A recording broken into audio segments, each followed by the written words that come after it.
साथियों, मैं अनिल कुमार फिर से अपने YouTube चैनल में आप लोगों का स्वागत करता हूं। दोस्तों, आज का जो मेरा टॉपिक है वो आपको क्लास 12th के पॉलिटिकल साइंस का जो लेसन 8 है, आपको नए सामाजिक आंदोलनों का उदय, आज इसी के संदर्भ में हम लोग क्या करेंगे कि चर्चा करेंगे।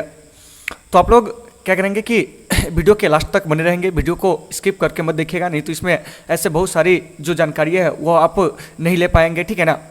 क्योंकि इस वीडियो के माध्यम से हम इस लेसन में क्या करें कि इसके जो भी निचोड़ है उन सारे निचोड़ों को क्या कर रहे हैं कि समाहित कर रहे हैं। तो ये जो लेसन है ये आपको क्लास 12th के छात्रों के लिए काफ़ी ज़्यादा इंपॉर्टेंट है। इसके अलावा ऐसे लोग जो कॉम्पिटिटिव एग्जाम की तैयारी करते हैं उनके लिए भी काफ़ी ज़्यादा महत्वपूर्ण है। तो आइए इसे शुरू करते हैं। देखिए, पहला प्रश्न कह रहा है सुंदरलाल बहुगुणा का नाम किस आंदोलन से जुड़ा है। तो देखिए, सुंदरलाल बहुगुणा का जो नाम है वो आपको चिपको आंदोलन से जुड़ा है। किससे जुड़ा है? चिपको आंदोलन से। तो आपका यहाँ से एक प्रश्न आएगा कि सर ये जो चिपको आंदोलन है यह आखिरकार है क्या। तो देखिए, चिपको आंदोलन जो है यह आपको पर्यावरण की सुरक्षा से जुड़ा हुआ एक सामाजिक मतलब कि जन आंदोलन है, ठीक है ना, या जन आंदोलन था कहिए। तो ये जो चिपको आंदोलन है इसकी शुरुआत वर्ष 1973 में तत्कालीन उत्तर प्रदेश के टिहरी गढ़वाल से हुई थी।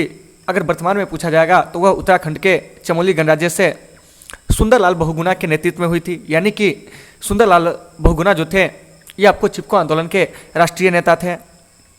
इस आंदोलन का उद्देश्य था ये जो पेड़ों की कटाई है उसको रोककर क्या करना कि पर्यावरण की रक्षा करना। तो कभी कभी यहाँ से क्वेश्चन पूछ लिया जाता है कि ये जो चिपको आंदोलन है इसके जो संस्थापक थे कौन थे। तो देखिए, चिपको आंदोलन के जो संस्थापक थे वे आपको चंडी प्रसाद भट्ट थे। इसके अलावा गोविंद सिंह रावत, गौरा देवी, ये सभी लोग जो है चिपको आंदोलन के लिए जाने जाते हैं। तो यहाँ से आपका ऑब्जेक्टिव में एक प्रश्न पूछ दिया जाएगा कि सुंदरलाल बहुगुणा का नाम किस आंदोलन से जुड़ा हुआ है। तो आपका आंसर हो जाएगा चिपको आंदोलन, यानी कि एक का घ हो जाएगा। चिपको आंदोलन की शुरुआत किस वर्ष हुई थी? वर्ष 1973 में तत्कालीन उत्तर प्रदेश के टिहरी गढ़वाल से। वर्तमान में पूछा जाएगा तो यह जगह जो है वो आपको उत्तराखंड के चमोली गणराज्य में स्थित है। चिपको आंदोलन के राष्ट्रीय नेता सुंदरलाल बहुगुणा थे, जबकि इसके संस्थापकों में चंडी प्रसाद भट्ट, गोविंद सिंह रावत और गौरा देवी का नाम जो है वो लिया जाता है। इस चिपको आंदोलन का उद्देश्य क्या था? तो चिपको आंदोलन का उद्देश्य था वृक्षों की कटाई को रोककर पर्यावरण की सुरक्षा करना। इस आंदोलन का स्वरूप कैसा था? तो यह आपको एक सामाजिक जन आंदोलन था। तो चिपको आंदोलन पर्यावरण की सुरक्षा से जुड़ा हुआ एक आंदोलन था। इस आंदोलन को वर्ष 1987 में, यानी कि चिपको आंदोलन को वर्ष 1987 में क्या है कि सम्यक जीवन पुरस्कार भी मिल चुका है। कहीं ना कहीं भारत में जो क्या हुआ था कि वन संरक्षण अधिनियम जो लागू हुआ था 1980 में, वह भी कहीं ना कहीं चिपको आंदोलन से ही क्या था कि प्रेरित था। तो इन सारे चीज़ों को आप वीडियो को पॉज करके लिख लेंगे। जहाँ भी दिक्कत होगी आप पूछेंगे, जो भी समस्याएं होगी आप कमेंट करोगे, आपकी समस्या का समाधान किया जाएगा। तो एक नंबर प्रश्न से हम इतने सारे प्रश्नों को सीखे। चलिए, दूसरा प्रश्न क्या कह रहा है? अखिल भारतीय किसान कांग्रेस की स्थापना किसने की? तो देखिए, अखिल भारतीय किसान कांग्रेस की स्थापना सरदार पटेल के द्वारा किया गया था, यानी कि आयरन मैन ऑफ इंडिया के द्वारा किया गया था। तो आपका एक प्रश्न आएगा कि अखिल भारतीय किसान कांग्रेस की स्थापना किस वर्ष हुई थी? तो अखिल भारतीय किसान कांग्रेस की स्थापना वर्ष 1936 में हुई थी। इसको गठन करने वाले जो थे वे आपको सरदार पटेल थे, जिन्हें भारत का लौह पुरुष कहा जाता है। और आज दुनिया में जो सबसे ऊंची स्टैचू है, स्टैचू ऑफ यूनिटी, वो आपको सरदार वल्लभ भाई पटेल की ही स्टैचू है। तीन सारे चीज़ों को आपको याद रखना है। हालांकि बाद में ये जो ऑल इंडिया मतलब कि ऑल इंडिया ये जो किसान कांग्रेस था, इसी का नाम बाद में अखिल भारतीय किसान सभा कर दिया गया। तो कभी कभी प्रश्न कर लिया जाता है कि अखिल भारतीय किसान सभा के जो संस्थापक थे वो कौन थे? तो ये आपको स्वामी सहजानंद सरस्वती थे। तो कभी कभी यहाँ से एक प्रश्न और पूछ लिया जाएगा आपसे कि अखिल भारतीय किसान सभा जो है इसकी स्थापना कहाँ हुई थी? तो आपको लखनऊ में 11 अप्रैल 1936 को स्वामी सहजानंद सरस्वती के द्वारा। तो इन सारे चीज़ों को आपको बढ़िया से याद रख लेना है। तो देखिए, वही प्रश्न कह रहा है कि अखिल भारतीय किसान कांग्रेस की स्थापना किसने की? तो सरदार वल्लभ भाई पटेल ने। सरदार वल्लभ भाई पटेल हमारे भारत के पहले गृह मंत्री और पहले उप प्रधानमंत्री थे, और देशी राज्यों के एकीकरण के लिए इनका नाम जो है भारतीय इतिहास में सदा अमर रहेगा। फिर है कि अखिल भारतीय किसान सभा का गठन किसने किया था? स्वामी सहजानंद सरस्वती ने। कब किया था? 11 अप्रैल 1936 को लखनऊ में। तो इन सारे चीज़ों को आपको बढ़िया से वीडियो को पॉज करके लिख लेना है। चलिए 3 में, किसने कहा कि महिलाओं को सार्वजनिक क्षेत्र में काम करने का अधिकार नहीं है? तो देखिए अरस्तु ने कहा था कि महिलाओं को जो है सार्वजनिक क्षेत्र में काम करने का अधिकार नहीं है, मतलब कि पुरुष का जीवन जो है वह सार्वजनिक रूप से है, जबकि महिलाओं का जो जीवन है वो आपको घरेलू है। ऐसी बात जो कही थी वो आपको अरस्तु नामक दार्शनिक ने कहा था। तो 3 का सही आंसर जो हो जाएगा वो आपको ख हो जाएगा। 4 में, यह किस आंदोलन का नारा है? निजी सार्वजनिक है, सार्वजनिक निजी है।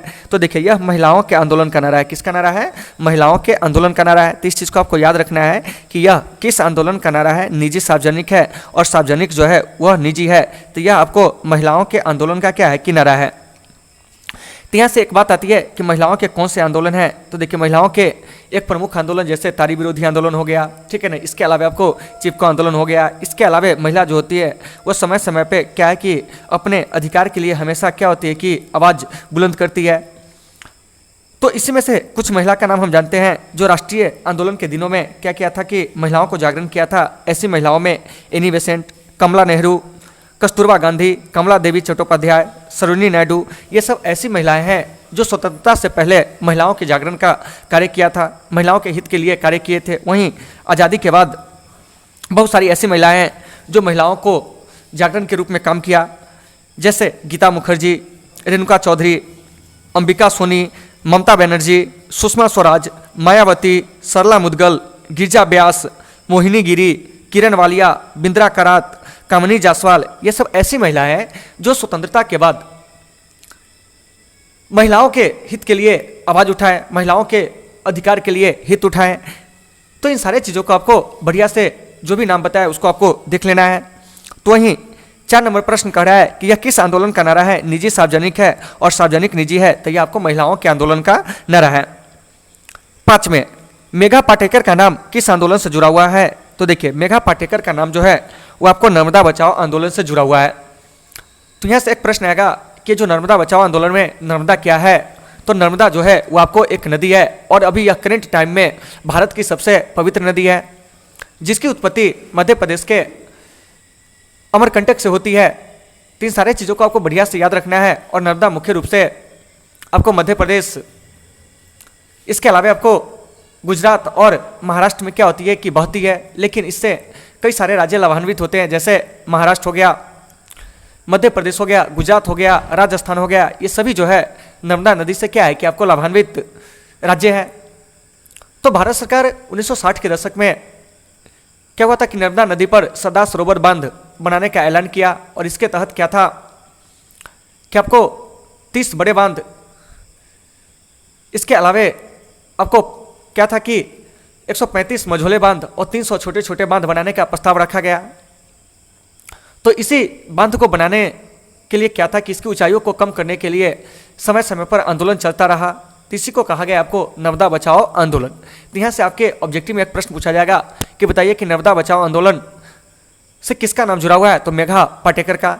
नर्मदा बचाओ आंदोलन में नर्मदा क्या है? तो आपको एक नदी है जो करेंट टाइम में भारत की सबसे पवित्र नदी है, और यह आपको मध्य प्रदेश के अमरकंटक पहाड़ी से उत्पन्न होती है। मध्य प्रदेश के अलावा ये महाराष्ट्र और गुजरात में भी क्या होती है कि बहती है। तो इस नर्मदा को गुजरात और मध्य प्रदेश का जीवन रेखा कहा जाता है। इस चीज़ को भी आपको याद रखना है। नर्मदा नदी पर एक प्रसिद्ध बांध बनाया गया है जिसका नाम है सरदार सरोवर बांध। तो इन सारे चीज़ों को आपको क्या करना है कि वीडियो को पॉज करके बढ़िया से लिख लेना है, ठीक है ना। तो 5 का सही आंसर जो हो जाएगा वो आपको क हो जाएगा कि मेघा पाटेकर का नाम किस आंदोलन से जुड़ा हुआ है? तो नर्मदा बचाओ आंदोलन से। 6 में, पहला पिछड़ा वर्ग आयोग का अध्यक्ष कौन था? तो देखिए पहला पिछड़ा वर्ग आयोग के जो अध्यक्ष थे वो आपको काका साहब कालेकर थे। कौन थे? काका साहब कालेकर थे। और इस आयोग को कालेकर आयोग भी कहा जाता है। क्या कहा जाता है? कालेकर आयोग भी कहा जाता है। तो इन सारे चीज़ों को आपको बढ़िया से देख लेना है। तो फिर यहाँ से एक प्रश्न आएगा कि ये जो काका साहब कालेकर आयोग है इसका गठन जो हुआ था कब हुआ था?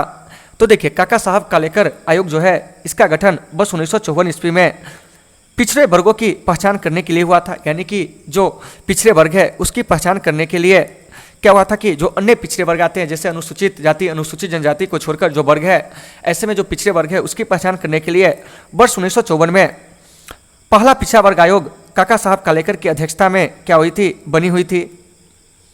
काका साहब कालेकर ने अपनी रिपोर्ट जो थी वह भारत सरकार को 1955 में सौंपा था। लेकिन इसके जो रिपोर्ट थी, इस रिपोर्ट में कुछ खामियां थी, अतः भारत सरकार इसको मानने से क्या कर दिया कि इनकार कर दिया। क्या कर दिया? इनकार कर दिया। अतः पिछड़ा वर्ग आयोग जो है वो आपको क्या रहा? शिथिल रहा। क्या रहा? शिथिल रहा। अन्य वर्गों की जो पहचान थी वो नहीं हो सकी, ठीक है ना। तो यहाँ से डायरेक्ट आपसे प्रश्न पूछा जाएगा 6 में कि पहला पिछड़ा वर्ग आयोग का अध्यक्ष कौन था? तो आपको काका साहब कालेलकर थे। कालेलकर आयोग का गठन कब हुआ था? तो यह आपको वर्ष 1954 में हुआ था। काका साहब कालेलकर आयोग ने अपनी रिपोर्ट भारत सरकार को कब सौंपी थी? तो वो आपको 1955 में सौंपी थी। फिर है आपको 7वां प्रश्न, मंडल कमीशन की रिपोर्ट की सिफारिशों को किस प्रधानमंत्री ने लागू किया था? तो देखिए, मंडल कमीशन की रिपोर्ट के सिफारिशों को प्रधानमंत्री बीपी सिंह के द्वारा क्या किया गया था? लागू किया गया था। यानी कि विश्वनाथ प्रताप सिंह के द्वारा इसे क्या किया गया था? लागू किया गया था। तो आइए यहाँ से जानते हैं कि दूसरा पिछड़ा वर्ग आयोग क्या है, ठीक है ना। यानी कि ये जो दूसरा पिछड़ा वर्ग आयोग है यह क्या है, इस पर हम चर्चा करते हैं, जिसको मंडल आयोग के नाम से भी जाना जाता है। किस नाम से जाना जाता है? मंडल आयोग के नाम से भी जाना जाता है। तो ये जो दूसरा पिछड़ा वर्ग आयोग है यानी कि मंडल आयोग, इसका गठन जो हुआ था जनता सरकार के द्वारा, यानी कि जब केंद्र में पहली बार जनता पार्टी की सरकार जब 1977 में बनी, तो जनता पार्टी की सरकार ने अन्य पिछड़े वर्गों की पहचान करने के लिए बीपी मंडल यानी कि विंदेश्वरी प्रसाद मंडल की अध्यक्षता में 1978 में दूसरा पिछड़ा वर्ग आयोग का क्या किया? गठन किया। इस मंडल आयोग ने भारत सरकार को अपनी रिपोर्ट 1980 में सौंपी और रिपोर्ट में कहा गया कि पिछड़े वर्गों की कुल जनसंख्या जो है देश की जनसंख्या का 52% है। लेकिन इससे पहले क्या हुआ था कि सर्वोच्च न्यायालय की 50% वाली जो निर्धारित आरक्षण व्यवस्था था उसको देखते हुए क्या हुआ था कि मंडल आयोग ने अन्य पिछड़े वर्ग को 27% क्या दिया था? क्या आरक्षण दिया था। और ये जो दूसरा पिछड़ा वर्ग आयोग जो था वो अन्य पिछड़े वर्ग को जो आरक्षण दिया था यह आपको 1931 की जाति आधारित जनगणना के आधार पर दिया था। लेकिन उस समय के जो तत्कालीन प्रधानमंत्री थे श्रीमती इंदिरा गांधी, उन्होंने इस रिपोर्ट को लागू नहीं किया। राजीव गांधी में जो थे वो भी इस रिपोर्ट को लागू नहीं किए। लेकिन जब केंद्र में क्या हुआ कि विश्वनाथ प्रताप सिंह जब प्रधानमंत्री बने तो उन्होंने 13 अगस्त 1990 को क्या किए कि एक आदेश के द्वारा क्या हुआ कि लोक सेवा तथा सार्वजनिक उद्यमों व वित्तीय संस्थानों में क्या हुआ कि पिछड़ी जातियों को 27% का क्या दे दिया गया? आरक्षण दे दिया गया। तो यहाँ से आपसे प्रश्न किया जाएगा कि जो मंडल कमीशन है इसका गठन कब हुआ था? 1978 में। किस सरकार के द्वारा? तो जनता पार्टी की सरकार के द्वारा। मंडल आयोग के जो अध्यक्ष थे वो कौन थे? तो मंडल आयोग के जो अध्यक्ष थे वे आपको विंदेश्वरी प्रसाद मंडल थे। मंडल आयोग के सिफारिशों को किस प्रधानमंत्री ने लागू किया था? बीपी सिंह ने 13 अगस्त 1990 को। मंडल आयोग के रिपोर्ट के मुताबिक अन्य पिछड़े वर्ग आयोग को कितने प्रतिशत आरक्षण दिया गया था? तो वह आपको 27% आरक्षण दिया गया था। तो इन सारे चीज़ों को आपको बढ़िया से क्या कर लेना है? देख लेना है। तो अभी जो वर्तमान में देखिएगा जो आरक्षण की व्यवस्था है उसमें क्या है कि 7.5% आरक्षण जो है वो आपको अनुसूचित जनजाति को है, अनुसूचित जाति को जो है 15% आरक्षण है।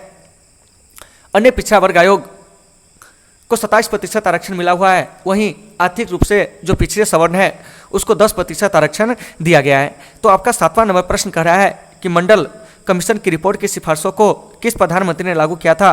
तो ये आपको बीपी सिंह ने क्या किया था? लागू किया था। तो इन चीज़ों को आपको बढ़िया से याद रखना है। भारत का वायु प्रदूषित नगर है, तो देखिए भारत का जो वायु प्रदूषित नगर है दिए गए ऑप्शन के अनुसार इसमें आपको मुंबई भी होंगे, कोलकाता भी होंगे, कानपुर भी होंगे। अर्थात 8 का जो सही आंसर हो जाएगा वो आपको डी हो जाएगा। क्या हो जाएगा? डी हो जाएगा। तो देखिए वायु प्रदूषण किसको कहते हैं? तो वायु में अवांछनीय गैसों के मिल जाने से जब उसके गुणवत्ता में ह्रास होने लगती है और वह मानव स्वास्थ्य के लिए हानिकारक होते हैं तो उसे हम लोग क्या कहते हैं? यानी कि वायु प्रदूषण कहते हैं, एयर पॉल्यूशन कहते हैं। तो इन सारे चीज़ों को आपको बढ़िया से याद रखना है। चलिए 9 में निम्नलिखित में से कौन सा एक राज्य है? देखिए ऑप्शन दे रहा है संयुक्त राष्ट्र जो कि एक इंटरनेशनल ऑर्गेनाइजेशन है, नेपाल जो कि आपको क्या है? एक राज्य है। क्या है? राज्य। क्योंकि राज्य वो है जिसकी क्या है कि मतलब अपना स्वयं का संपूर्ण प्रभुत्व संपन्न होना चाहिए, ठीक है ना। उसकी जनसंख्या होनी चाहिए, उसकी सरकार होनी चाहिए, ठीक है ना। तो 9 का जो सही आंसर हो जाएगा वो आपको क्या हो जाएगा? ख हो जाएगा, नेपाल। बिहार जो एक राज्य है जो भारत की संप्रभुता को स्वीकार किया हुआ है, ठीक है ना। राष्ट्र संघ जो कि आपको एक इंटरनेशनल ऑर्गेनाइजेशन था जो कि अब नहीं है, ठीक है ना। तो 9 का जो सही आंसर हो जाएगा वो आपको ख हो जाएगा, नेपाल।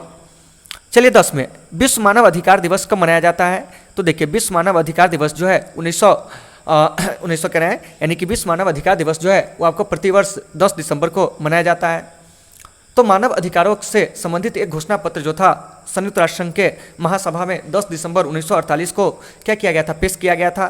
तो इसी उपलक्ष्य में क्या होता है कि प्रत्येक 10 दिसंबर को विश्व मानव अधिकार दिवस जो होते हैं वो आपको क्या होते हैं, मनाए जाते हैं। तो इसमें और भी ऑप्शन है, जैसे 26 जनवरी। तो देखिए 26 जनवरी को भारत में गणतंत्र दिवस मनाया जाता है, 15 अगस्त को भारत में स्वतंत्रता दिवस मनाया जाता है, 1 मई को भारत में अंतर्राष्ट्रीय मजदूर दिवस मनाया जाता है। तो जो कुछ महत्वपूर्ण दिवस है आज हम इसके बारे में क्या करते हैं कि कुछ चर्चा कर लेते हैं। जैसे आपसे अगर प्रश्न किया जाता है कि बताइए प्रवासी भारतीय दिवस कब मनाया जाता है, तो ये आपको 9 जनवरी को। फिर प्रश्न आएगा कि विश्व हिंदी दिवस कब मनाया जाता है, 10 जनवरी को। राष्ट्रीय मतदाता दिवस कब मनाया जाता है, आप हाल फिलहाल पढ़े थे 25 जनवरी को।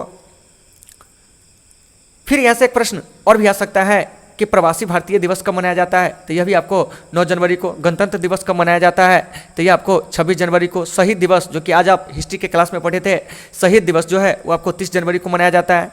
तो ऐसे बहुत सारे दिवस जो है वो आपको याद रखना होगा, ठीक है ना। राष्ट्रीय युवा दिवस जो कि 12 जनवरी को मनाया जाता है, भारतीय थल सेना दिवस जो कि 15 जनवरी को मनाया जाता है, राष्ट्रीय बालिका दिवस जो कि 24 जनवरी को मनाया जाता है। तो इस प्रकार से ये जनवरी के क्या थे कि महत्वपूर्ण दिवस थे। तो इन सारे चीज़ों को आपको बढ़िया से याद रखना है। इसी प्रकार से फरवरी में भी कुछ महत्वपूर्ण दिवस है, जैसे विश्व कैंसर दिवस जो कि 4 फरवरी को मनाया जाता है, अंतर्राष्ट्रीय मातृभाषा दिवस जो कि 21 फरवरी को मनाया जाता है, राष्ट्रीय विज्ञान दिवस जो कि 28 फरवरी को मनाया जाता है, और एक दिवस जिसको हम बोलने वाले हैं आप लोग पहले से जानते होइएगा, वैलेंटाइन डे, ठीक है ना। यह जो है आपको 14 फरवरी को मनाया जाता है और आप लोग मनाए भी होंगे, मे भी, ठीक है ना। चलिए, तो यह था आपको फरवरी का क्या था कि मतलब कि महत्वपूर्ण दिवस था। अब आइए, अब हम बात करते हैं मार्च के जो कुछ महत्वपूर्ण दिवस हैं। उस मार्च के महत्वपूर्ण दिवस पर सबसे पहले बात करेंगे तो वो आपको क्या हो जाएगा कि विश्व वन दिवस 21 मार्च को। याद रखिएगा कि विश्व वन दिवस 21 मार्च को। विश्व वानिकी दिवस इसी को कहते हैं 21 मार्च। विश्व जल दिवस 22 मार्च को मनाया जाता है। भगत सिंह, सुखदेव और राजगुरु का जो शहीद दिवस है वो आपको 23 मार्च को मनाया जाता है। फिर यहाँ से एक प्रश्न और आएगा जो इंपॉर्टेंट है, जिनका होम साइंस और जिनका इकोनॉमिक्स है वो ध्यान देंगे। विश्व उपभोक्ता अधिकार दिवस जो कि आपको 15 मार्च को क्या होते हैं, मनाए जाते हैं। अंतर्राष्ट्रीय महिला दिवस जो कि आपको 8 मार्च के क्या होते हैं कि मनाए जाते हैं। तो इन सारे चीज़ों को आपको बढ़िया से क्या कर लेना है कि देख लेना है। फिर यहाँ से एक प्रश्न और भी आ सकता है कि विश्व मौसम विज्ञान दिवस कब मनाया जाता है, तो ये आपको 23 मार्च को मनाया जाता है, ठीक है ना। तो इन सारे चीज़ों को आपको बढ़िया से देख लेना है। बांग्लादेश का राष्ट्रीय दिवस जो कि 26 मार्च को क्या होता है, मनाया जाता है। तो ये सारे बिंदुओं पर आपको क्या करना है कि बढ़िया से मतलब कि वीडियो को पॉज करके, नहीं तो आप इसका क्या करेंगे कि स्क्रीनशॉट लेकर इसको अपने कॉपी में नोट कर लेंगे। यह सब आपको महत्वपूर्ण दिवस है। अप्रैल के जो महत्वपूर्ण दिवस है उसमें आपको विश्व स्वास्थ्य दिवस जो कि 7 अप्रैल को मनाए जाते हैं। विश्व विरासत दिवस जो कि 18 अप्रैल को मनाए जाते हैं। विश्व पृथ्वी दिवस जो कि 22 अप्रैल को मनाए जाते हैं। तो यह सब जो है अप्रैल के महत्वपूर्ण दिवस है, जिसमें पृथ्वी दिवस 22 अप्रैल, विश्व विरासत दिवस 18 अप्रैल, विश्व स्वास्थ्य दिवस 7 अप्रैल। तो यह अप्रैल के महत्वपूर्ण क्या है, दिवस है। तो इस चीज़ को आपको याद रखना है। मई के जो महत्वपूर्ण दिवस है उसमें आपको विश्व श्रमिक दिवस यानी कि विश्व मजदूर दिवस जो कि आपको 1 मई को क्या होते हैं कि मनाए जाते हैं। फिर यहाँ से कभी कभी एक चीज़ और पूछ लिया जाता है कि आपको विश्व दूरसंचार दिवस जो कि 17 मई को मनाए जाते हैं, ठीक है ना। विश्व तंबाकू रोधी दिवस आप लोग हिस्ट्री में 6ठे लेसन में पढ़े होइएगा, 31 मई को मनाया जाता है, ठीक है। तो इन सारे चीज़ों को मई से आपको क्या करना है कि याद रखना है। फिर अगर हम जून की बात करते हैं तो यह भी आप सेकेंड लेसन में पढ़े होइएगा पॉलिटिकल के, राष्ट्रीय सांख्यिकी दिवस जो कि 29 जून को मतलब कि 29 जून को पीसी महालनोबिस के जन्म दिवस पर मनाया जाता है। तो इस चीज़ को आपको बढ़िया से याद रखना है कि राष्ट्रीय सांख्यिकी दिवस किसके जन्म दिवस पर मनाया जाता है, तो पीसी महालनोबिस के जन्म दिवस पर मनाया जाता है। फिर प्रश्न कर लिया जाएगा अंतर्राष्ट्रीय योग दिवस जो कि आपको 21 जून को क्या होते हैं कि मनाए जाते हैं। विश्व पर्यावरण दिवस जो कि 5 जून को मनाए जाते हैं। तो यह आपको जून का क्या था, महत्वपूर्ण दिवस था। अब हम जुलाई में बात करते हैं तो जुलाई का जो सबसे महत्वपूर्ण दिवस है उसमें आपको विश्व जनसंख्या दिवस, भूगोल वाले ध्यान देंगे, 11 जुलाई को मनाए जाते हैं, ठीक है ना। कारगिल स्मृति दिवस, पॉलिटिकल वाले ध्यान देंगे, यह आपको 26 जुलाई को मनाए जाते हैं, ठीक है ना। तो अगर आपसे प्रश्न किया जाता है कि कारगिल विजय दिवस कब मनाया जाता है, तो 26 जुलाई को। विश्व जनसंख्या दिवस कब मनाया जाता है, तो यह आपको 11 जुलाई को। तो इन सारे चीज़ों को आपको वीडियो को पॉज करके, नहीं तो स्क्रीनशॉट लेकर आप इसे क्या करेंगे कि अपने कॉपी में नोट कर लेंगे, ठीक है ना। अब हम अगस्त में बात करते हैं तो अगस्त में विश्व युवा दिवस 12 अगस्त को, स्वतंत्रता दिवस जो कि 15 अगस्त को मनाया जाता है, राष्ट्रीय खेल दिवस 29 अगस्त को मनाया जाता है। सितंबर में अगर बात करते हैं तो 5 सितंबर को शिक्षक दिवस, भारत के प्रथम उपराष्ट्रपति डॉक्टर सर्वपल्ली राधाकृष्णन के जन्म दिवस पर, अंतर्राष्ट्रीय साक्षरता दिवस जो कि 8 सितंबर को मनाए जाते हैं, हिंदी दिवस भारत में मनाए जाते हैं 14 सितंबर को, ओजोन परत रक्षण दिवस जो कि आपको 16 सितंबर को मनाए जाते हैं, विश्व पर्यटन दिवस जो कि 27 सितंबर को मनाए जाते हैं। तो ये सारे जो है आपको सितंबर के महत्वपूर्ण दिवस है, इस सबको आपको अपने कॉपी में नोट कर लेना है अलग से, ठीक है ना। अगर हम अक्टूबर में बात करते हैं तो सबसे पहले आपको अंतर्राष्ट्रीय अहिंसा दिवस और गांधी जयंती जो कि 2 अक्टूबर को क्या होते हैं, मनाए जाते हैं। विश्व शिक्षक दिवस जो कि 5 अक्टूबर को मनाए जाते हैं। वायुसेना दिवस 8 अक्टूबर को मनाया जाता है आपको अक्टूबर में, तो इस सबको आपको याद रखना है, ठीक है ना। फिर यहाँ से कभी कभी एक क्वेश्चन और पूछ दिया जाएगा कि इंदिरा गांधी की पुण्यतिथि, तो वो आपको 31 अक्टूबर को मनाया जाता है। सरदार वल्लभ भाई पटेल का जन्मदिवस जो कि 31 अक्टूबर को राष्ट्रीय एकता दिवस के तौर पर मनाया जाता है। तो ये सभी जो है आपको अक्टूबर के महत्वपूर्ण दिवस है। नवंबर में अगर हम बात करते हैं तो नवंबर का जो सबसे महत्वपूर्ण दिवस है वह है आपको क्या, तो राष्ट्रीय पत्रकारिता दिवस जो कि आपको 17 नवंबर को क्या होता है कि मनाए जाते हैं। बाल दिवस जो कि आपको 14 नवंबर के मनाए जाते हैं। तो ये आपको नवंबर से पूछे जाने वाले महत्वपूर्ण है आपके बोर्ड एग्जाम के लेवल से, ठीक है ना। दिसंबर में 1 दिसंबर को विश्व एड्स दिवस मनाया जाता है। फिर यहाँ से एक प्रश्न और आ जाएगा कि दिसंबर से कि बताइए 19 दिसंबर को क्या मनाया जाता है, तो वो आपको गोवा मुक्ति दिवस मनाया जाता है। 23 दिसंबर को राष्ट्रीय किसान दिवस चौधरी चरण सिंह के जन्म दिवस पर मनाया जाता है। राष्ट्रीय उपभोक्ता दिवस भारत में जो मनाए जाते हैं वो आपको 24 दिसंबर को मनाए जाते हैं। तो इन सारे चीज़ों को आपको बढ़िया से क्या करना है, याद रखना है। 7 दिसंबर को झंडा दिवस मनाए जाते हैं। तो इन सारे चीज़ों को आपको वीडियो को पॉज करके नहीं तो स्क्रीनशॉट लेकर क्या करना है कि आपको याद रखना है, क्योंकि ये सब आपके एग्जाम में क्या होते हैं कि पॉलिटिकल में नया पर क्या करता है कि आपको नए नए दिवसों के बारे में क्या होते हैं कि पूछे जाते हैं। तो अगर आप सही ढंग से क्या करेंगे कि अपनी तैयारी नहीं करेंगे तो आपका क्या हो जाएगा कि क्वेश्चन जो है वो आपको एग्जाम में छूट जाएंगे। तो हम ये नहीं चाहते कि आपका एग्जाम में जो एक भी प्रश्न छूटे, इसलिए वीडियो थोड़ा सा लंबा होगा, कोई दिक्कत नहीं है, लेकिन आप इसे क्या करेंगे कि अच्छे से पढ़ लेंगे। तो ही आपका कह रहा है कि विश्व मानव अधिकार दिवस कब मनाया जाता है, 10 नंबर प्रश्न, तो ये आपको 10 दिसंबर को। अब देखिए 11 नंबर प्रश्न क्या कर रहा है, ध्यान से सुनिए, और मुझे उम्मीद है कि ये दिवस वाले चीज़ आप लोग अच्छे से क्लियर कर लेंगे। देखिए 11 नंबर प्रश्न क्या कर रहा है, सूचना का अधिकार कानून कब लागू हुआ था। तो देखिए सूचना का अधिकार कानून जो है वो आपको 2005 में लागू हुआ था। कब लागू हुआ था, 2005 में। तो आपका यहाँ से प्रश्न आएगा कि सर ये जो सूचना का अधिकार अधिनियम है, ठीक है ना, यह जो लागू हुआ था वर्ष 2005 में, जिसको हम लोग राइट टू इन्फॉर्मेशन एक्ट कहते हैं, इसकी शुरुआत कहाँ से हुई थी। तो देखिए सूचना के अधिकार आंदोलन की शुरुआत जो है वो आपको राजस्थान के भीम तहसील से हुई थी। कहाँ से हुई थी, राजस्थान के भीम तहसील से। याद रखिएगा कि सूचना के अधिकार आंदोलन की शुरुआत राजस्थान के भीम तहसील से हुई थी। कहाँ से हुई थी, भीम तहसील से हुई थी, ठीक है ना। फिर यहाँ से एक प्रश्न आएगा कि सूचना के अधिकार अधिनियम जो है वह संसद में यह विधेयक कब पास हुआ था। तो 2004 में, और यह 2005 में। उस समय के जो तत्कालीन राष्ट्रपति थे वो आपको डॉक्टर APJ अब्दुल कलाम, उनके स्वीकृति के बाद यह क्या हुआ था कि 2005 से संपूर्ण भारत में 12 अक्टूबर 2005 को लागू हो गया। तो ये जो सूचना का अधिकार अधिनियम था, इस अधिनियम के अनुसार किसी भी सरकारी कार्यालय व अधिकारियों को क्या था कि नागरिकों के द्वारा मांगी गई सूचना 1 महीने के अंदर देना क्या था, आवश्यक था। सूचना मांगने के लिए क्या होता था कि नागरिकों को 10 रुपया शुल्क जो होता था निर्धारित, मतलब सरकार के द्वारा तय किया गया था, निर्धारित किया गया था।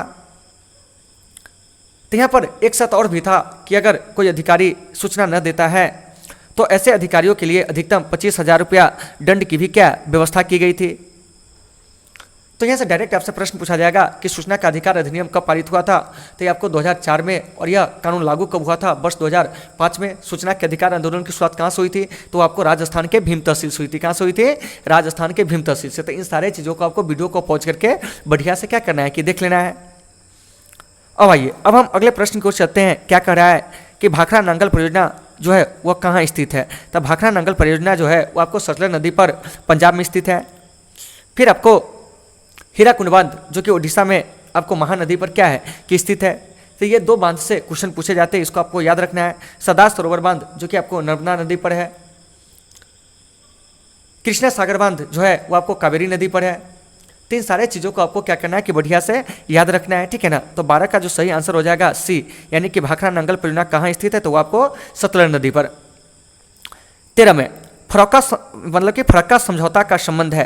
तो देखिए फरक्का समझौता का जो संबंध है भारत और बांग्लादेश के बीच से है। और फरक्का समझौता जो हुआ था गंगा नदी के जो जल है उसके लेकर हुआ था, यानी कि गंगा नदी जल समझौता को लेकर फरक्का समझौता जो हुआ था वो आपको वर्ष 1996 में हुआ था। तो इसको भी आपको याद रखना है। 14 में किस संविधान संशोधन के द्वारा पंचायतों में महिलाओं को आरक्षण दिया गया है?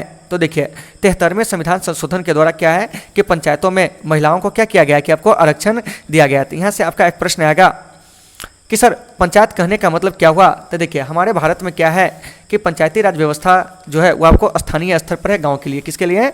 गांव के लिए। यानी कहने का मतलब हुआ कि जैसे अपने भारत में देखते हुएगा कि प्रशासन को क्या किया गया कि कई स्तरों पर बांटा गया, जैसे केंद्र स्तर पर केंद्र सरकार, राज्य स्तर पर जो है राज्य सरकार, ठीक है ना। तो ये जो गांव के लोग जो हो, शहर के लोग जो हो, ठीक है ना, राजनीति में अधिक से अधिक भाग ले सके, इसके लिए क्या हुआ था कि हमारे भारत में स्थानीय स्वशासन को शुरू किया गया था, जिसके तहत 2 अक्टूबर 1959 को भारत में क्या हुआ था कि आपको पंचायती राज व्यवस्था की क्या हुई थी कि शुरुआत की गई थी। तो आपको यहाँ से क्वेश्चन पूछा जाएगा एग्जाम में कि भारत में पंचायती राज व्यवस्था की शुरुआत कब हुई थी? तो ये आपको 2 अक्टूबर 1959 को राजस्थान के नागौर जिला से हुआ था और 11 अक्टूबर 1959 को आंध्र प्रदेश से हुआ था। तो ये जो पंचायती राज व्यवस्था है हमारे भारत में, इसका स्वरूप जो है वो आपको त्रिस्तरीय है, अर्थात एक जो है वो आपको गांव स्तर पर जो है ग्राम स्तर पर जो आपको ग्राम पंचायत है, प्रखंड स्तर पर पंचायत समिति है, जिला स्तर पर जिला परिषद है। तो भारत में पंचायती राज का स्वरूप त्रिस्तरीय है। तो इस पंचायती राज व्यवस्था में क्या हुआ था कि 73वें संविधान संशोधन के द्वारा महिलाओं को क्या हुआ था कि 50% आरक्षण जो था वो आपको दिया गया, यानी कि 50% नहीं कहेंगे, ठीक है ना, इसको मतलब कि महिलाओं को मतलब 33% आरक्षण दिया गया। लेकिन हमारे बिहार में महिलाओं को 50% आरक्षण है पंचायती राज की संस्थाओं में। तो यहाँ से एक प्रश्न आएगा कि जो 73वां संविधान संशोधन है ये आपको कब हुआ था? तो देखिए 73वां संविधान संशोधन जो है वो यह आपको 1992 में हुआ था और 1993 में यह लागू हुआ था। इस संविधान संशोधन के द्वारा ये जो पंचायती राज है इसको संविधान के 11वीं अनुसूची में और भाग 9 में क्या कर दिया गया, डाल दिया गया। तो इन सारे चीज़ों को आपको बढ़िया से देख लेना है। तो यहाँ से एक प्रश्न पूछा जाएगा कि 73वां संविधान संशोधन कब हुआ था? तो ये आपको 1992 में लागू कब हुआ था? तो 1993 में। 73वां संविधान संशोधन का संबंध किससे है? तो पंचायती राज की संस्थाओं से। 73वें संविधान संशोधन के द्वारा पंचायती राज की संस्थाओं में महिलाओं को 1/3 स्थान जो था वो आपको क्या किया गया था? दिया गया था। तो इस चीज़ को आपको बढ़िया से क्या करना है? याद रखना है। चलिए 15 में विश्व महिला दिवस कब मनाया जाता है? तो देखिए विश्व महिला दिवस जो है वो आपको 8 मार्च को मनाया जाता है। 10 दिसंबर को अंतर्राष्ट्रीय मानवाधिकार दिवस मनाया जाता है। 1 दिसंबर को विश्व एड्स दिवस मनाया जाता है। 2 अक्टूबर को क्या होता है कि आपको अंतर्राष्ट्रीय अहिंसा दिवस और गांधी जयंती मनाया जाता है। साथ में आपको 2 अक्टूबर को लाल बहादुर शास्त्री जी की जयंती भी मनाई जाती है। तो इन सारे चीज़ों को आपको बढ़िया से क्या कर लेना है? देख लेना है। 16 में सर्वप्रथम किस राज्य में महिलाओं को पंचायतों में 50% आरक्षण दिया गया था? तो आपको बिहार में, यानी कि बिहार पंचायती राज अधिनियम 2006 के अनुसार क्या है कि बिहार में पंचायतों में महिलाओं को 50% आरक्षण दिया गया है। तो 16 का सही आंसर सी हो जाएगा। और आप लोगों को क्लास कैसी लग रही है आप लोग कमेंट करके बताइए। अगर जहाँ भी दिक्कत हो रही है आप लोग कमेंट जरूर करेंगे ताकि हम आपकी समस्या क्या क्या कर सकें, समाधान कर सकें। 17 में देखिए क्या कर रहा है, किस संविधान संशोधन के द्वारा नगर निकायों को संवैधानिक दर्जा दिया गया था? तो देखिए नगर निकायों को 74वें संविधान संशोधन के द्वारा, यानी कि देखिए कि स्थानीय शासन में क्या है कि आपको मतलब गाँव के लिए ग्राम पंचायत है, नगर के लिए जो है वो आपको नगर पालिका है, ठीक है ना। तो ये जो नगर की संस्थाएं हैं, ठीक है ना, इस नगर की संस्थाओं को 74वें संविधान संशोधन 1992 के द्वारा ही क्या हुआ था कि आपको संवैधानिक मान्यता दे दिया गया है, ठीक है ना। तो इस चीज़ को आपको बढ़िया से क्या करना है, याद रखना है। और इस नगर पालिका की जो चर्चा है वो आपको संविधान के भाग 12 में और संविधान के भाग 12 करें, यानी कि संविधान के जो क्या है कि भाग 9 के क में और अनुसूची जो है वह 12 में क्या है कि नगर की संस्थाओं का उल्लेख है। तो एक बार इसको बढ़िया से सुनिएगा कि 74वें संविधान संशोधन का संबंध किससे है? तो ये आपको नगर की संस्थाओं से है। 74वां संविधान संशोधन कब हुआ था? 1992 में ही हुआ था, ठीक है ना। फिर यहाँ से प्रश्न आएगा कि जो नगर की संस्था है इसका वर्णन संविधान के किस अनुसूची में है? तो 12वीं अनुसूची में। भाग पूछेगा तो 9 के क में है, और 9 कहता तो वह हो जाता आपको पंचायती राज, ठीक है ना। चलिए 18 में तारी विरोधी आंदोलन किस राज्य से संबंधित है? तो देखिए तारी विरोधी आंदोलन जो है ये आपको आंध्र प्रदेश से संबंधित है। किससे संबंधित है? आंध्र प्रदेश से संबंधित है, ठीक है ना। तो आंध्र प्रदेश में एक जिला था नेल्लौर, वहाँ का एक गांव था दुबरगट्टा, ठीक है ना। तो इसी आंध्र प्रदेश के नेल्लौर जिला के दुबरगट्टा गांव से क्या हुआ था कि तारी विरोधी आंदोलन की शुरुआत हुई थी। क्या हुई थी? शुरुआत हुई थी, ठीक है ना, जिसमें नारा दिया गया था कि तारी की बिक्री बंद करो, क्या करो?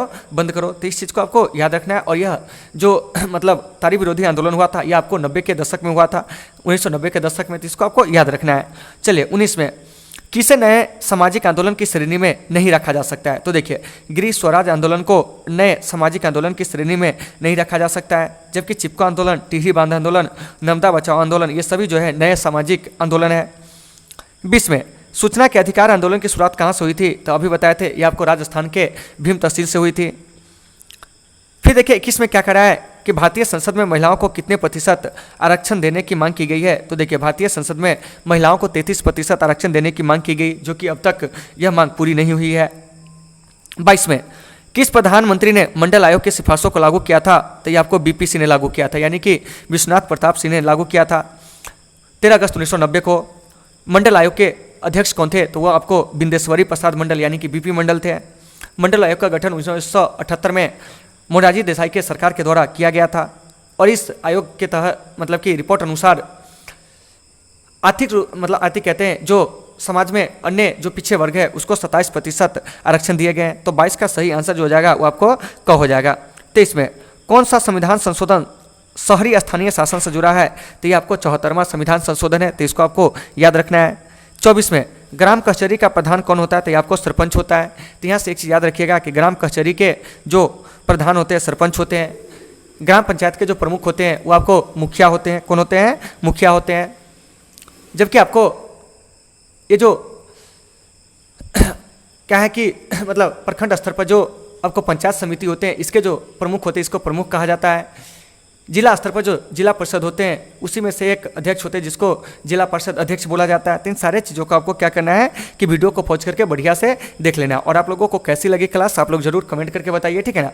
तो यहाँ से इस चैप्टर के जो भी महत्वपूर्ण ऑब्जेक्टिव प्रश्न थे उसको हम यहाँ पर क्या किए, क्लियर किए। अब आइए, अब यहाँ से सत्य और असत्य की क्या करना है कि पहचान करना है, हमें इस पर क्या करना है कि चलना है। तो देखिए, प्रधानमंत्री नेहरू ने अन्य पिछड़े वर्गों को स्थानों के आरक्षण की व्यवस्था दी थी। तो यह कथन जो है आपको गलत है, क्योंकि प्रधानमंत्री बीपीसी ने अन्य पिछड़े वर्गों को क्या किया था कि स्थानों का आरक्षण दिया था। तो एक का अगर रहता आपको बीपीसी तब सही होता, लेकिन नेहरू की बात हो रही है। तो नेहरू ने क्या किया था कि मतलब प्रथम पिछड़ा वर्ग आयोग जो था उसकी रिपोर्ट को 1955 में क्या कर दिया था, अस्वीकार कर दिया था। अतः यह कथन जो है क्या है कि गलत है। 2 में सुप्रीम कोर्ट की व्यवस्थाओं को देखते हुए सरकार मनमाने तरीके से आरक्षण व्यवस्था लागू नहीं कर सकती है। तो यह कथन जो है वो आपको बिल्कुल सत्य है, क्योंकि सुप्रीम कोर्ट ने कहा था कि 50% से नीचे ही क्या होगी कि आरक्षण होगी, ठीक है ना। 3 में अरस्तु ने कहा कि महिलाओं को सार्वजनिक क्षेत्र में भागीदारी करनी चाहिए। तो यह कथन जो है गलत है, क्योंकि अरस्तु जो है वह महिलाओं के सार्वजनिक क्षेत्र में क्या है कि भागीदारी के विरोधी थे। 4 में पर्यावरण की सुरक्षा का मामला विकास के मुद्दे से क्या है कि आपको जुड़ गया हुआ है। तो बिल्कुल सही है कि पर्यावरण का जो सुरक्षा है यह आपको विकास के मुद्दे से जुड़ा हुआ है, क्योंकि पर्यावरण अगर हमारा ठीक रहेगा तो भी हम स्वस्थ रहेंगे, तभी हमारा मानवीय पूंजी ये सबका क्या होगा कि विकास होगा। तो 4 जो है बिल्कुल सत्य है। चलिए 5 में नए सामाजिक आंदोलनों का रूप राष्ट्रीय एवं अंतर्राष्ट्रीय है। तो यह कथन जो है वो आपको बिल्कुल क्या है कि सही है। क्या है? सही है, ठीक है ना। फिर है आपको 6 में संपन्नता की पट्टी का सूत्र अनुसूचित जातियों व अनुसूचित जनजातियों पर क्या होती है कि लागू होता है। तो यह कथन जो है वो आपको क्या है कि गलत है। क्या है? गलत है, ठीक है ना। तो आपसे यहाँ से प्रश्न पूछा जाएगा कि अनुसूचित जातियों को हमारे जो ये भारत है इस भारतीय संविधान के अनुसार अनुसूचित जाति को कितने प्रतिशत आरक्षण दिया गया है? तो 15%। अनुसूचित जनजाति को कितना मतलब कि आरक्षण दिया गया है? तो यह आपको 7.5%। इस चीज़ को भी आपको याद रखना है। चलिए अब हम यहाँ से बात करते हैं रिक्त स्थानों की पूर्ति कीजिए। क्या कीजिए? रिक्त स्थानों की पूर्ति कीजिए। तो देखिए क्या कर रहा है, परिचय की राजनीति का संबंध डॉट आंदोलनों से है। तो देखिए परिचय की राजनीति का संबंध जो है नए सामाजिक आंदोलन से है। तो एक का आंसर हो जाएगा नए सामाजिक आंदोलन। 2 में एनजी रंगा ने डॉट आंदोलन का नेतृत्व किया था। तो देखिए एनजी रंगा ने क्या किया था कि सामाजिक मतलब किसान आंदोलन का नेतृत्व किए थे, ठीक है ना। चौधरी चरण सिंह, देवीलाल, ये सब भी जो है आपको किसान आंदोलन से ही जुड़े हुए क्या है कि नेता है। महेंद्र सिंह टिकैत ये भी आपको क्या है कि किसान आंदोलन से ही क्या है कि जुड़े हुए नेता है। तो इन सारे लोगों का नाम आपको याद रखना है। एनजी रंगा कहे तब, ठीक है ना। शरद जोशी कहे तब, चौधरी चरण सिंह कहे तब, देवीलाल कहे तब, ठीक है ना। ये सारे लोग जो है वो आपको क्या है कि किसान आंदोलन से जुड़े हुए नेता है। 3 में भारत में कमला देवी चट्टोपाध्याय ने डॉट के आंदोलन में काम किया था। तो महिलाओं के आंदोलन के लिए काम किए थे। गौरा देवी ने डॉट आंदोलन में सक्रिय भूमिका निभाई थी। तो शुरू में बताए थे कि गौरा देवी जो थी वो आपको चिपको आंदोलन में महत्वपूर्ण भूमिका निभाई थी। 5 में अब विकास की जगह डॉट विकास की अवधारणा रह चुकी है। तब जो विकास की जगह क्या है कि आपको पोषणीय विकास की अवधारणा है। तो यहाँ से एक बात आती है कि पोषणीय विकास किसको कहते हैं। तो देखिए पोषणीय विकास को ही हम लोग क्या कहते हैं, सतत विकास कहते हैं। क्या कहते हैं, सतत विकास कहते हैं। तो मेरे भाई अगर आपसे प्रश्न किया जाता है कि बताइए कि सतत विकास क्या है, तो आप क्या कहेंगे। तो देखिए सतत विकास का मतलब समझिएगा कि सतत विकास का मतलब क्या होता है। तो आपको लगातार विकास होता है, अर्थात विकास की ऐसी प्रक्रिया जिसमें प्राकृतिक संसाधनों का दोहन इस प्रकार से किया जाए कि पर्यावरण को भी कोई क्षति न पहुंचे और भविष्य में इसकी उपलब्धता भी क्या हो, बनी रहे। क्या रहे, बनी रहे। तो इसको हम लोग क्या कहेंगे, सतत विकास कहेंगे। अर्थात एक पीढ़ी से दूसरे पीढ़ी में चलने वाली जो विकास की प्रक्रिया होगी उसको हम लोग क्या कहेंगे, सतत विकास कहेंगे। क्या कहेंगे, सतत विकास कहेंगे। जैसे एग्जाम्पल के लिए समझिए कि मेरे दादाजी एक आम के पौधा लगाए, मेरे पिताजी उस आम के पौधे से क्या किए कि उसके फल, उसके छांव का जो सुख था वो भोगा। तो हमारे पिताजी का दायित्व होगा कि वो हमारे लिए क्या करे कि एक आम का पौधा लगा दे ताकि हम भी उस वृक्ष के जो छांव है, उसके फल है, उसका भोग हम भोग सके। तो यह विकास की प्रक्रिया सतत विकास कहलाएगी। क्या कहलाएगी, सतत विकास कहलाएगी। चलिए 6 में 1999 में अमेरिका के डॉट नगर में विश्व व्यापार संगठन का सत्र स्थगित करना पड़ा था। तो देखिए तो 1999 में अमेरिका के क्या था कि आपको सियाटल में क्या था कि वर्ल्ड ट्रेड ऑर्गेनाइजेशन का एक सत्र मतलब कि आयोजित होने वाला था, जिससे क्या हुआ था कि आंदोलन के कारण यानी कि पर्यावरण समर्थकों का जो आंदोलन था उस आंदोलन के चलते इसे क्या हुआ था कि रद्द करना पड़ा था। तो यहाँ पर एक बात आया विश्व व्यापार संगठन। तो याद रखिएगा कि विश्व व्यापार संगठन की स्थापना 1 जनवरी कब हुआ था, तो आपको 1995 को हुआ था, ठीक है ना। और विश्व व्यापार संगठन का जो मुख्यालय है वो आपको कहाँ है, तो विश्व व्यापार संगठन का मुख्यालय जो है वो आपको जिनेवा में है। और विश्व व्यापार संगठन में जो अभी सदस्यों की संख्या है वो आपको 164 है। कितनी है, 164 है। तो इन सारे चीज़ों को याद रखना है। विश्व व्यापार संगठन का जो उद्देश्य है वह विश्व व्यापार के लिए सरल कानून बनाना है, ठीक है ना। तो इन सारे चीज़ों को आपको याद रखना है। चलिए 7 में बीपी मंडल डॉट पिछड़ा वर्ग आयोग के अध्यक्ष थे। तो बीपी मंडल जो थे वो आपको दूसरे पिछड़ा वर्ग आयोग के क्या थे, अध्यक्ष थे। और इसका गठन 1978 में हुआ था। तो इस पर ज़्यादा चर्चा नहीं करेंगे। चलिए 9 में नए सामाजिक आंदोलन किसी विशेष डॉट से नहीं जुड़े हैं। तो देखिए क्या कह रहा है, एक बार सुनिए कि नए सामाजिक आंदोलन किसी विशेष डॉट से नहीं जुड़े हैं। तो देखिए तो किसी विशेष विचारधारा से जो है वो आपको नया सामाजिक आंदोलन सब है वो आपको नहीं जुड़ा हुआ है। जैसे चिपको आंदोलन था, ठीक है ना। इसके अलावा आपको सूचना का अधिकार आंदोलन हो गया, तारी विरोधी आंदोलन हो गए, ठीक है ना, नर्मदा बचाओ आंदोलन हो गया। तो ये सब आपको नए आंदोलन है। क्या है, नए आंदोलन है जो कि आपको क्या है कि नए विचारधारा से, विशेष विचारधारा से नहीं जुड़े हुए हैं। 10 में महाराष्ट्र में शरद जोशी ने डॉट संघ बनाया था। तो देखिए महाराष्ट्र में शरद जोशी ने किसानों के हित के लिए एक संघ बनाया था जिसका नाम था शेतकारी संघ। तो इन सारे चीज़ों को आपको बढ़िया से क्या करना है कि वीडियो को पॉज करके लिख लेना है। और जहाँ भी दिक्कत होगी आप लोग कमेंट करके बताओगे, आपकी समस्या का हम हर संभव समाधान करने का प्रयास करेंगे। फिर देखिए अगला प्रश्न जो है वो आपको निम्नलिखित में मेल बैठाए सो कह रहा है चिपको आंदोलन। तो देखिए चिपको आंदोलन जो है वो आपको उत्तराखंड में, ठीक है ना, दिए गए ऑप्शन के आधार पर। तारी विरोधी आंदोलन आंध्र प्रदेश, भारतीय किसान यूनियन उत्तर प्रदेश, दलित पैंथर्स जो है वो आपको महाराष्ट्र में सक्रिय है। तो इन सारे चीज़ों को आप लोग क्या करेंगे कि मिला लेंगे। चिपको आंदोलन तो आपको उत्तराखंड, तारी विरोधी आंदोलन आंध्र प्रदेश, भारतीय किसान यूनियन या आपको उत्तर प्रदेश, दलित पैंथर्स या आपको महाराष्ट्र। तो इन सारे चीज़ों को आपको वीडियो को पहुँच करके बढ़िया से नोट कर लेना है। और आप लोगों को ये चीज़ पढ़ने में मज़ा आ रही है या नहीं आ रही है आप लोग कमेंट करके बताओगे, ठीक है ना, ताकि इसमें मतलब इसमें ज़्यादा जोड़ा जाए कि कुछ कम ही रहा, मतलब कि रहना चाहिए। ऐसे चीज़ आप लोग बता सकते हैं। जहाँ भी आपको त्रुटि हो ये सब आप शेयर हमसे कर सकते हैं, ठीक है ना। चलिए अब देखिए, अब कह रहा है कि एक शब्द में उत्तर दीजिए क्या है। अन्य पिछड़े वर्गों की पहचान करने में मंडल आयोग ने किस वर्ष की जनसंख्या रिपोर्ट को अपना आधार माना था।